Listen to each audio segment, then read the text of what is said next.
Most people think the scariest thing about driving at night is falling asleep. They're wrong. The real danger is the thing you don't notice. The thing that notices you first. And once it picks you, you don't finish the drive. The highway was dead silent. The kind of silence that makes an engine hum feel loud enough to shatter something inside your head. A long, empty stretch between Nevada and Arizona. Nothing but night swallowing everything outside the headlights. Most drivers avoid this route. Anyone who's done the trip more than once knows the stories. Stranded cars, missing drivers, reports of a figure standing in the middle of the road with its face erased like someone smudged it out. But people tell themselves it's just desert paranoia. Until it isn't. Tonight, Martin was behind the wheel. 36 years old. Rational, practical, not the type who believes in ghost stories. He was running a late-night haul for a small delivery company, cheap job, long miles, bad timing. The man needed money and didn't have the luxury to question assignments. The first hour went fine. Long roads, open sky, the desert breeze hitting the windows. Then the GPS started glitching, rerouting, freezing, recalculating, insisting he take an exit that didn't exist. He ignored it. That was his first mistake. The second mistake was glancing into the rearview mirror. He wasn't tired enough to hallucinate. Not yet. But something flickered behind him. A shape in the back seat, too still, too sharp. For half a second, he thought it was a jacket or a shadow. Then it shifted. Not a natural movement. Not a person adjusting or breathing. More like... The shape realized he saw it. The headlights of an oncoming truck washed over his interior. And that's when he realized the truth. There was a figure sitting behind him. No features. No face. Just a blank, skin-smooth surface catching the light like cold porcelain. He slammed the brakes, swerving into the shoulder. When he turned around, the back seat was empty. No sound. No smell. No trace. But the seatbelt was buckled. And it wasn't buckled before. A smart man would have turned around and gone home. Martin wasn't stupid, just desperate. He kept driving. And the thing wasn't done with him. By 2:14 a.m. The desert temperature dropped. The warmth inside the truck cabin felt unnatural. Like someone breathed hot air into the enclosed space. Martin wiped the fog forming on the inside of the windshield, cursing under his breath. The heater wasn't even on. Then the road changed. The reflective lane markers vanished. The highway lights gone. No signs, no turns, no exits. Just black asphalt unspooling endlessly ahead. Like the world forgot how to be a world. He checked his phone. No service expected. But the time was wrong. 2:14 a.m. 2:14 a.m. 2:14 a.m. Frozen. Repeating. Refusing to move. The road curved slightly, but when he drove past the bend, it curved again in the exact same way. Same ridge. Same cactus. Same cracked patch of asphalt. He wasn't progressing. He wasn't traveling. He was circling something he couldn't see. Breathing tightened in his chest. He glanced into the side mirror, routine paranoia. But this time, the figure wasn't in the back seat. It was running beside the truck. Same faceless head. Same unhuman stillness. Except now it moved like a predator. Long, unnatural strides matching the truck's speed without effort. The legs blurred, but the head stayed locked on him. Martin floored the gas. The engine screamed. The figure kept up. Didn't speed up. Didn't struggle. Just remained. The road snapped again. The same curve. The same cactus. The same asphalt crack. He wasn't chasing escape. Escape wasn't an option. He was the one being herded. Something finally broke inside him. He jerked the wheel, plunging off the road into the desert sand. The truck rocked violently, dust exploding around him. When everything settled, he sat frozen, gripping the steering wheel with white knuckles. Silence swallowed the night. And then, from the passenger side window, a slow, deliberate tap. Not urgent, not aggressive, just letting him know it was still there. When Martin looked toward the window, he didn't see the figure. He saw himself, his reflection in the glass, except the face wasn't blurred by motion or dust.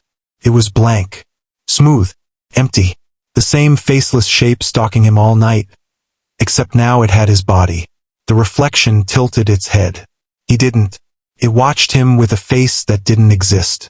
His throat tightened. He reached for the ignition, desperate to restart the truck. The engine coughed, stuttered, refused to turn.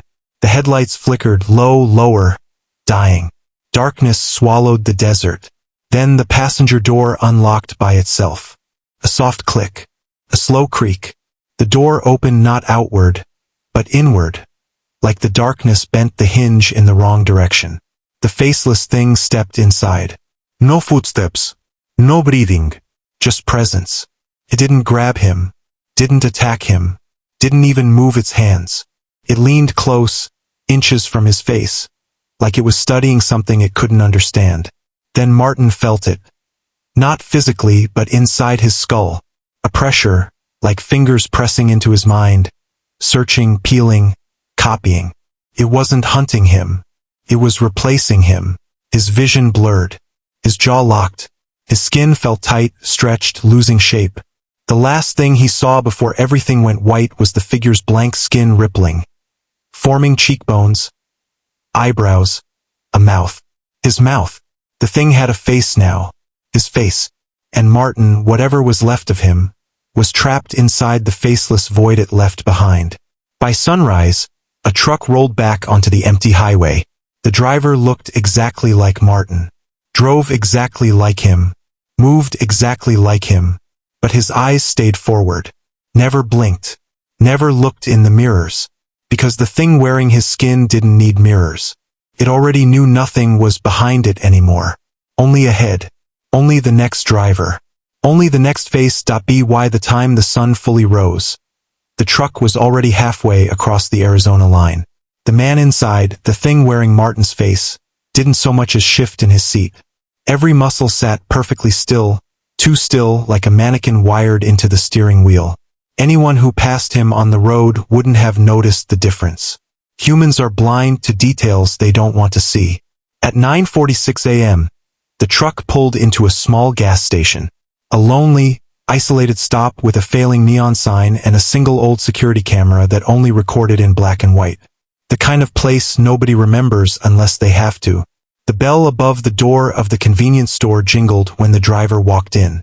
The cashier, a 19-year-old kid named Ryan, barely looked up from his phone. "Morning," he mumbled. The thing didn't answer. It just walked to the back of the store, stopping in front of the refrigerated drinks. It didn't pick anything, didn't grab anything, just stood there, still, too still. Ryan finally glanced up, already annoyed. "Sir? You good?" No response. He tried again, louder. "Hey, need help or something?" The driver turned, not fully, just the head. A perfect 180-degree rotation without moving the shoulders. A motion so wrong the brain rejects it before fully understanding it. Ryan froze. Instinct kicked in, the kind humans barely notice until it's screaming at them. Something was wrong with the man in the drink aisle. The driver slowly walked toward him, footsteps perfectly even, like a metronome tapped into something non-human. Ryan stepped back behind the counter. "Sir, I think you need medical assistance or something. I can call someone." The driver stopped just 3 feet away. Too close for comfort. Too far for certainty. Then he finally spoke. But it wasn't a voice. It was a mimic. A replay. A sound with no breath behind it. No throat. No natural break between syllables. Just a flat, hollow copy.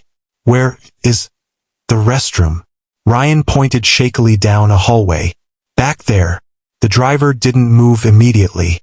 It just stared, as if choosing something. Then it walked past him. Ryan exhaled, chest tight, mind racing. He told himself he was overreacting. Nobody does a full head turn like that, right? Maybe he imagined it. He checked the store camera. No glitch. No distortion. What he saw on the screen was worse. The feed showed the driver entering the aisle, but it showed nothing exiting the truck. Just the truck door opening by itself. That was the moment Ryan realized the truth, but too late. The thing didn't enter the store. It appeared inside it. Teleportation? Projection? Something else? Didn't matter. He grabbed his phone, tried to call 911. No service. Not low signal. Zero. As if the tower vanished off the earth. Behind him, the restroom door creaked open.